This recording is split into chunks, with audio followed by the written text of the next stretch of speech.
Hello everyone, সবাই কেমন আছেন? আশা করছি সবাই ভালো আছেন। আজকে ছিল আমাদের উইকেন্ড, আর উইকেন্ডেতে আমরা ঘুরতে বের হব না তা তো হতেই পারে না।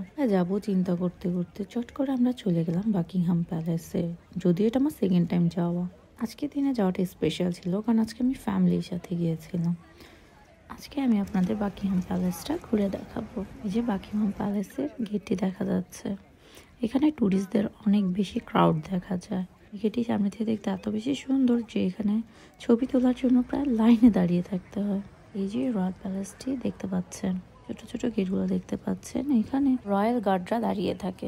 আপনারা যদি এখানে যান, আমি অবশ্যই সাজেস্ট করবো সকালে যেতে, কারণ সকালে প্যালেসটি দেখতে আরো বেশি সুন্দর লাগে, আর আপনারা একটা সুন্দর ভিউ পাবেন ছবি তোলার জন্য। আর প্রায় 10টা থেকে 10:30 বাজে গার্ড হর্স রাইডিংটাও দেখতে পারবেন।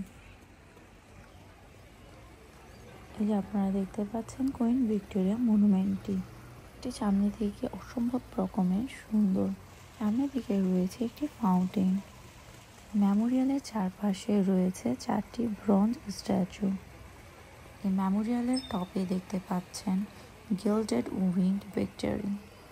আপনারা যদি ট্রেনে ট্রাভেল করেন এবং ডিস্ট্রিক্ট লাইন ধরে আসেন, তাহলে সেন্ট জেমস পার্ক স্টেশনে নেমে যাবেন এবং সেখান থেকে 10 মিনিটের ওয়াকিং ডিস্টেন্সে পেয়ে যাবেন বাকিংহাম প্যালেসটি।